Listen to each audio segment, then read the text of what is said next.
Muy buenos días, sean todas muy bienvenidas a este cafecito. Qué gusto que nos puedan acompañar. El día de hoy vamos a seguir viendo el tema cómo estudiar la Biblia. Mi nombre es Magali Peregrina de González y me acompaña. Yo soy Ana Laura Moreno Blanco. Pues el día de hoy es la tercera parte de este tema de estudiando la Biblia y vamos a seguir profundizando en el método inductivo de estudio de la Biblia. ¿Ya se aprendieron los pasos? El primero es observación y contesta la pregunta ¿qué dice? El segundo es interpretación y contesta la pregunta ¿qué significa? Y el tercero es aplicación y contesta la pregunta ¿cómo lo aplico a mi vida? Esperamos que tengas tu libreta, tu Biblia, muy importante, plumas para que podamos ir apuntando y te animamos a que vayas apuntando en tu libreta las preguntas que estamos viendo. Hoy vamos a ahondar más en la segunda parte, que es la interpretación. Ya hemos visto que una correcta observación es esencial para que la interpretación también sea correcta. Si sabemos qué es lo que está diciendo el autor, el escritor, estaremos bien encaminadas para entender el sentido que quiere dar. Una vez que hayamos agotado las observaciones, procederemos a contestar las preguntas de tipo interpretativo. Yo aquí ya las tengo apuntadas en mi libreta. La pregunta número 1 es ¿qué quiere decir? La pregunta número 2, ¿por qué se dice esto? Número 3, ¿qué implicaciones tiene esto? Número 4, ¿cuál es la idea o ideas clave? Y número 5, ¿qué palabra, ideas o frases son las que más se repiten? Vamos a ver la primera. Claro que sí, Magali. Mira, acerca de qué quiere decir, debemos siempre tener identificados súper bien cuáles son los hechos. Hay un ABC de la interpretación y es hablar con exactitud, el contexto y súper importante en nuestra vida y en la Biblia también, que tenga un sentido común. Tenemos que estar muy atentos en todo esto. Debemos identificar con exactitud qué personas, lugares, las circunstancias en las que se está viviendo lo que se está hablando en el pasaje que estamos estudiando. Vamos a ver un ejemplo. Aquí yo tengo anotado para que no se me pase ninguno. La Biblia menciona a 6 mujeres en el Nuevo Testamento, 6 Marías en específico. Una es la Virgen María, otra es María la mujer de Cleofas, María Magdalena, María de Betania, que es la hermana de Marta y Lázaro, María la madre de Marcos y una mujer llamada María que era creyente de Roma. Si el pasaje habla acerca de María, debemos de identificar exactamente de qué María estamos hablando, porque claro, si no, imagínate que estoy hablando acerca de una en específico, de Marta, la hermana de Marta, y la otra persona está pensando en que estoy hablando de María, la mamá de Jesús. Entonces, tenemos que saber quién es exactamente de quién se habla. Claro. También, por ejemplo, el mar de Galilea también es llamado Cineret, Genezaret y Tiberias. Entonces, tenemos que estar conscientes de que a lo mejor no te va a decir todo el tiempo el mar de Galilea, sino que te va a dar estos otros nombres y tenerlos bien identificados, ¿verdad? Así es. Debemos conocer también súper importante el verdadero significado de las palabras, porque si estamos leyendo la Reina Valera, por ejemplo, vemos que hay palabras que no conocemos, aún y que hayamos leído muchas veces el mismo pasaje, quizás se nos vaya, y es bien importante porque cada persona que escribió la Biblia ilustraba los mensajes de acuerdo al momento en el que se estaba viviendo. Ahorita claro, no hablamos como en ese momento, ¿verdad? Sí, ¿no? Antes hablaban vosotros y ustedes y dijisteis, y palabras que hoy no usamos nosotros. Ajá, claro. Y dice que debemos conocer las costumbres, el modo de vida, cómo se vivía exactamente en ese momento en el que estamos leyendo. Dice, hay un ejemplo que viene escrito en lo que escribimos, en lo que estuvimos haciendo, y dice, ni echan vino nuevo en odres viejos, dice Mateo 9:17. Entonces podemos usar diferentes versiones para poder entender qué es un odre, ¿Qué significa cada palabra de la que estamos hablando? ¿Sí? Definitivamente, muy bien. Una vez que hemos visto esto, vamos a revisar también el contexto. Es muy importante esta parte también, porque un texto fuera de su contexto no es más que un pretexto, hasta parece así un verso sin esfuerzo, ¿verdad? Pero bueno, cuando nosotros sacamos una palabra o un pasaje o incluso un capítulo de su contexto para usarlo a nuestra conveniencia o a nuestro antojo, pues eso no es algo correcto. Ahí podemos caer en un error sin que esa sea nuestra motivación. Por eso es muy importante observar siempre el contexto, porque encierra la clave para el significado de la palabra en cuestión. Vamos a ver un ejemplo en el libro de Salmos, capítulo 14, versículo 1.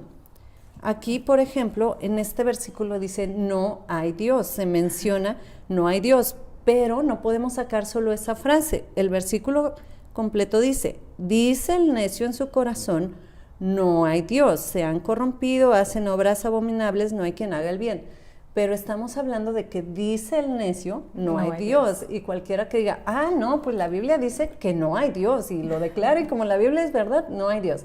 No, eso es lo que pasa cuando sacamos un texto de su contexto. Y bueno, este es un ejemplo muy claro de cómo tenemos que considerar el contexto. Bueno, y algo también súper importante que les decía hace ratito, el sentido común. En verdad que yo creo que es algo no nada más importante dentro de la palabra de Dios, sino en nuestra vida.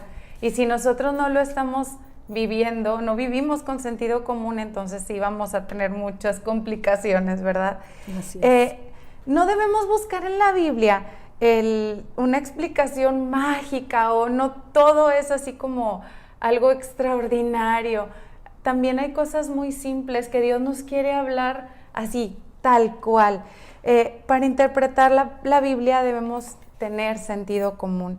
Lo que dice la Biblia significa exactamente lo que parece. Dios nos quiere hablar de manera directa y muy clara. Entonces, sí, eso es algo muy importante, porque el Espíritu Santo, que fue quien inspiró a aquellos que escribieron la palabra, interpretaban la Biblia no de acuerdo a lo que ellos sentían o decían, sino que exactamente lo que Dios estaba hablando, eso era lo que estaban escribiendo, ¿verdad? Es correcto. Pues vamos a pasar a la pregunta número 2. ¿Por qué dice esto? Y esta es una pregunta acerca de la ocasión, la situación y el marco histórico. Aquí es importante que nos apoyemos de libros auxiliares, como pueden ser otras versiones de la Biblia o libros que nos hablen acerca del contexto de esa época, o sea, un libro histórico. La pregunta número 3, ¿qué implicaciones tiene esto? Aquí buscamos la enseñanza, y la enseñanza surgida de nuestro estudio debe de ser clara, no rebuscada, como ahorita decíamos, no es algo súper mágico, místico, sí, que tenga que ser así de súper wow, que nadie lo entienda, sino es muy clara. Una de las experiencias más enriquecedoras del estudio de las Escrituras es que constantemente estamos descubriendo nuevas verdades que no conocíamos, y que la palabra es como un espejo que te deja ver la condición en que tú estás con respecto a lo que dice la palabra de Dios. Ajá, luego también tenemos cuál es la idea o cuáles son las ideas claves. No siempre va a ser nada más una cosa. Dios puede hablar muchas cosas en un solo pasaje, pero siempre tiene una idea como principal. Ajá. Y si alguna vez estuviste en la escuela, te dabas cuenta de cuando había un resumen o algo, ¿qué se te quedó? Igual en la palabra de Dios, o sea, ¿qué se te quedó? ¿Qué te está hablando en específico? ¿Qué palabras o frases se repiten? También es otra de las preguntas.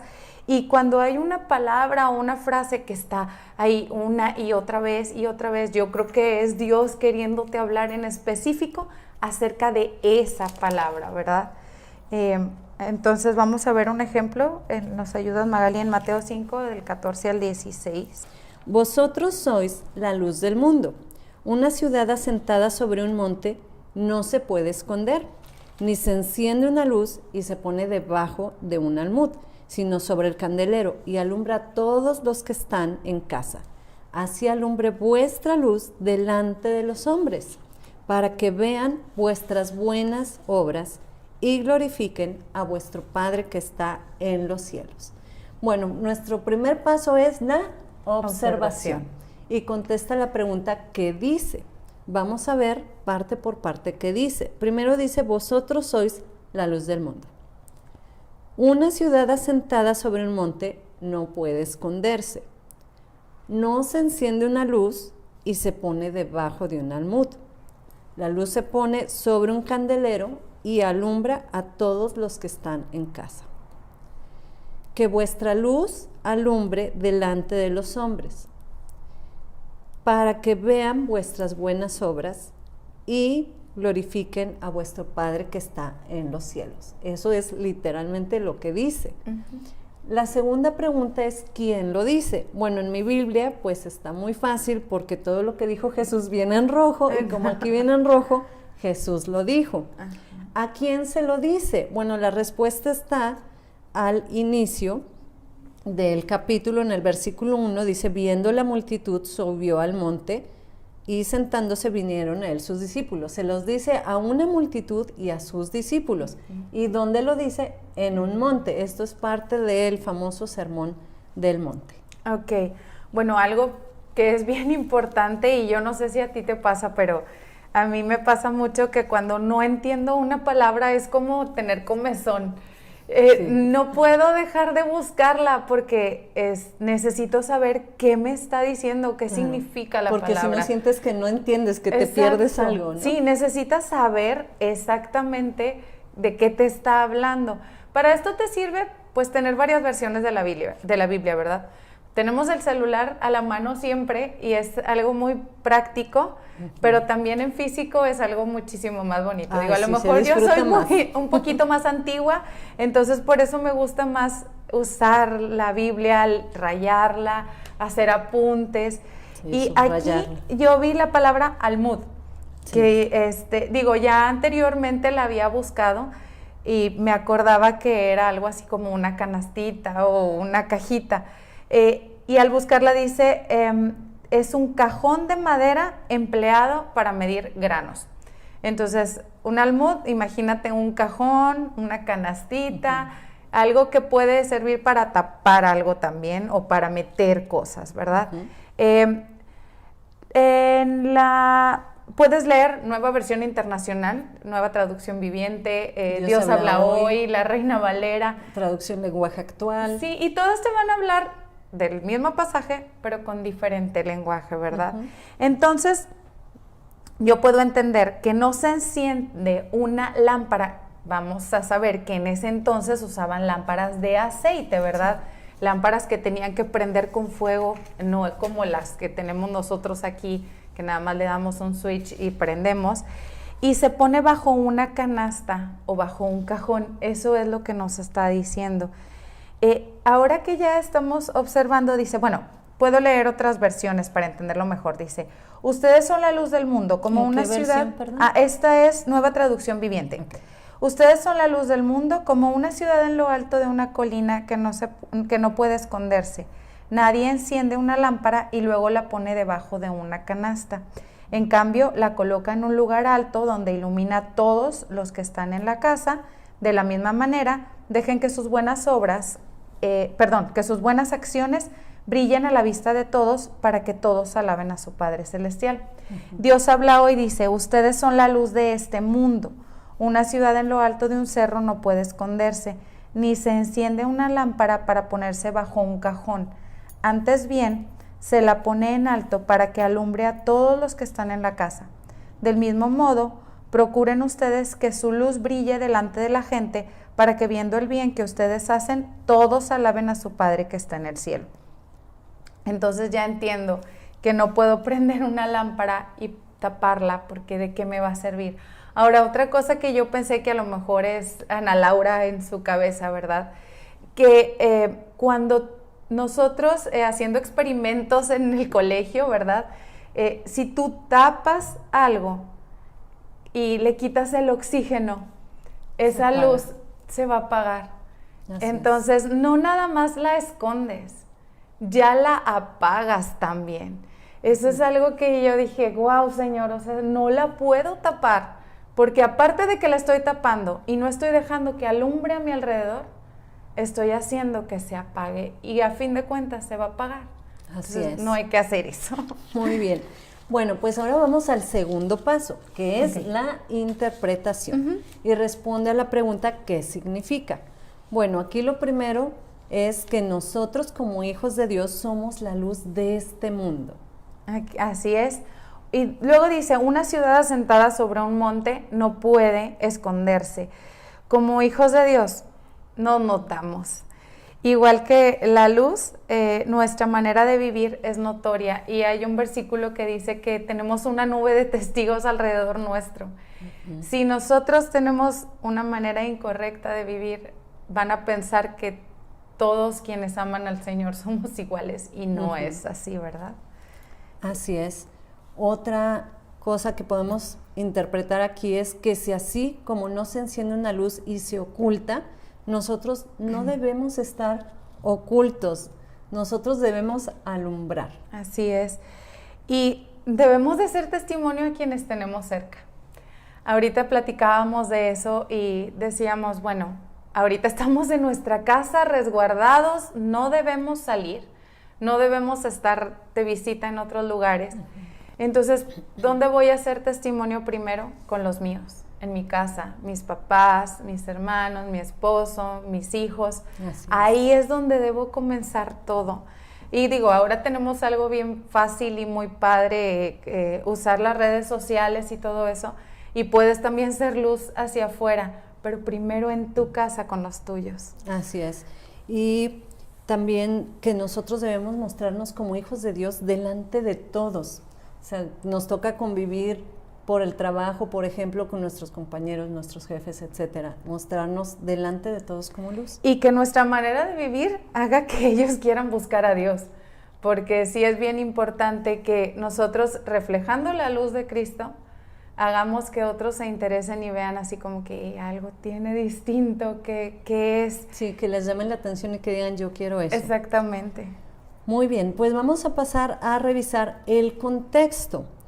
El contexto me muestra que es Jesús dando una enseñanza a sus discípulos y a una multitud que les seguía. Y esta es una de muchas enseñanzas que dio en ese famoso Sermón del Monte. Ahora, ¿qué idea clave vemos? Pues ahora sí, que es bien clara, que la luz es para alumbrar. Así es. Y lo que vemos que se repite mucho son dos palabras, luz y alumbrar.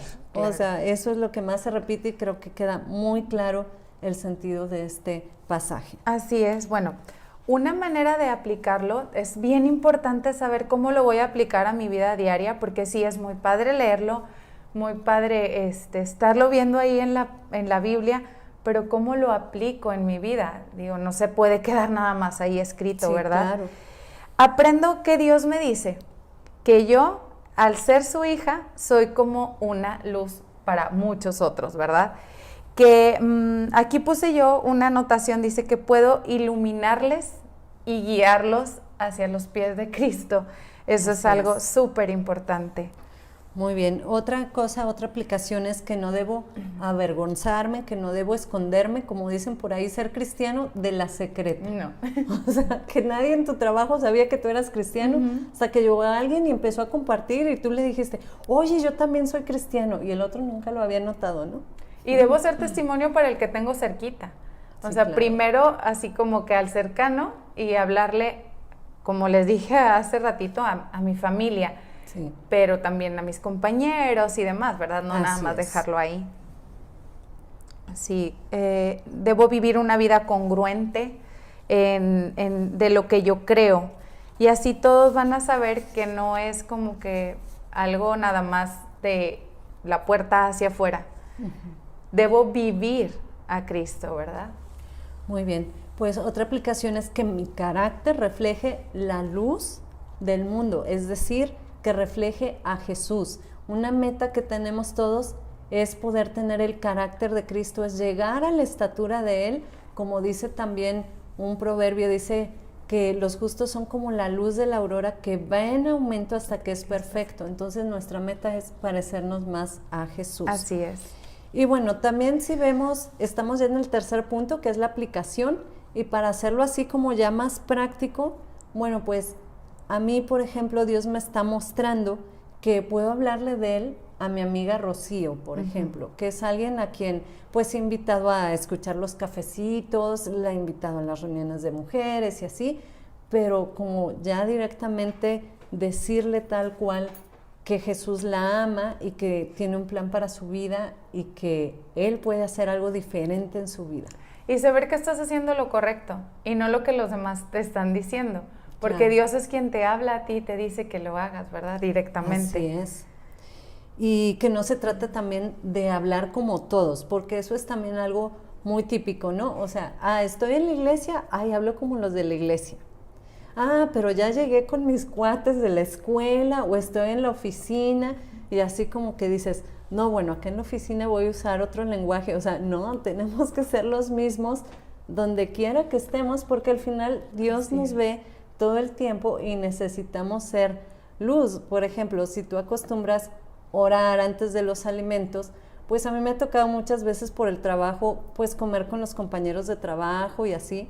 Y yo como quiera siempre, aunque todos siempre les digo buen provecho y todo, pero yo sí tomo un tiempo, o sea, igual inclino mi cabeza, doy gracias por los alimentos, no lo hago así tampoco en voz alta, de que todos escuchen, pero sí como quiera lo hago, porque no porque esté con ellos, no lo voy a hacer. Así es, y hacerlo siempre, ¿verdad? No nada más porque me están viendo, lo voy a hacer allá afuera, hacerlo en tu casa y también con los que están afuera. Bueno, que tu manera de vivir también, ¿verdad? Anime a los otros a vivir a Cristo. Así es. Ok, bueno, una manera en que yo, Ana Laura Moreno, memoriza la Biblia. Es así, mira, te la voy a enseñar y se las voy a enseñar a ustedes también. Son dibujos. Es algo que a mí me ha ayudado mucho a poder memorizar la Biblia. Entonces hago mucho... yo soy maestra y decimos Pictionaries, entonces con dibujos haces la palabra y aquí les voy a ir diciendo más o menos lo que es cada uno. Dice así y luego dice alumbre vuestra luz delante de los hombres para que vean vuestras buenas obras, pues ahí el de las obras de teatro y glorifiquen, ¿verdad? ¿Es la que sigue? Sí, glorifiquen a vuestro Padre que está en los cielos. Mateo 5:16. Y si puedes ver no solo son dibujos, sino que también lo combino con palabras y es una manera muy padre de memorizarte la Biblia, ¿verdad? Sí, claro. Y otra cosa, yo lo que hacía mucho era ponerlo en los post-its y lo ponía en el closet porque todas las mañanas vas o en las noches vas y pones la ropa y sacas la ropa y entonces repasas. Ahí lo lees y lo repasas. También una aplicación que ahorita se me venía, estamos hablando de ser luz y bueno, otra forma en que podemos ser luz incluso no en tu ciudad o en tu casa es apoyando a los misioneros porque también tenemos misioneros que están en otras partes de México y en otras partes del mundo y que nosotros también apoyándolos en oración, apoyándolos también económicamente, podemos ser parte de estar siendo luz en otra nación. Entonces creo que eso también es importante que lo consideremos para que esa luz siga alumbrando en todo el mundo, porque tal vez tú y yo hoy pues podemos alumbrar aquí en Monterrey, pero ¿qué dice aquí también? Que somos la luz del mundo, o sea, no solo se está refiriendo a Monterrey. Y algo que tú dijiste hace rato me gustó mucho y creo que aplica totalmente en esto práctico, que si dejamos que ese cajón, esa canasta, tape esa luz, al final nos vamos a apagar. Y nuestra vida, ya olvídate de alumbrar a alguien más, tú mismo vas a perder esa vida, esa luz, ese gozo que trae Jesús a nuestras vidas. Muy cierto. Bueno, ya a manera de conclusión, ya vamos terminando este tiempo tan padre que hemos pasado. Aprendí, bueno, ¿qué es un almud? Ya lo había leído, como te dije, pero ahora como que lo recordé, ¿verdad? Entendí mejor la comparación que Jesús hace acerca de por qué no debemos tapar esa luz. Sería ilógico encender una luz para después apagarla, no tendría nada de lógica. Dios quiere que viva una vida aceptable para Él y que no me deje presionar por los demás, que sea testimonio en mi casa y que también sea afuera, ¿verdad? Definitivamente. Pues, ¿qué les pareció este ejercicio práctico que hicimos. Nosotras pues lo disfrutamos mucho, le sacamos mucha riqueza y creo que es hermoso no solo leer, sino estudiar, profundizar y ver toda la riqueza que hay en la palabra de Dios, ¿verdad? Y de esta manera también se nos queda más la enseñanza si vamos apuntando las preguntas, si las vamos contestando. Digo, yo también soy más visual de verlo, se te queda más. Y además podemos poner en práctica la palabra, como ahorita que decíamos, bueno, cosas prácticas. Oye, voy a apoyar a los misioneros, no importa donde esté, como quiera, yo voy a actuar igual que como actúo cuando estoy en casa o en la iglesia. Y también aprendemos más a ser sensibles a lo que Dios nos está diciendo. Así es. Bueno, pues si quieres, oramos para pedirle a Dios que nos haga luz en medio de donde estemos, ¿verdad? Claro que bueno, sí. Vamos a orar. Señor, te damos muchas gracias por este tiempo en el cual pudimos escudriñar tu palabra y ver este pasaje de manera más detenida. Te pedimos que tu Espíritu Santo se siga revelando a nosotros y que nosotros podamos ser luz en donde estemos. Si nos toca estar en nuestra casa en este momento o nos toca ir fuera para hablar acerca de tu palabra, que seamos luz y que todo lo que nosotros hagamos refleje la luz tuya. En el precioso nombre de Jesús. Amén. Amén. Pues bueno, esperamos que este estudio haya sido de bendición para ustedes como lo ha sido para nosotras. Amén. Te invitamos a que te conectes el próximo jueves. Va a ser ya la cuarta y última parte de este padrísimo tema de cómo estudiar la Biblia. Que Dios les bendiga. Un gusto haber estado con ustedes. Muchas gracias.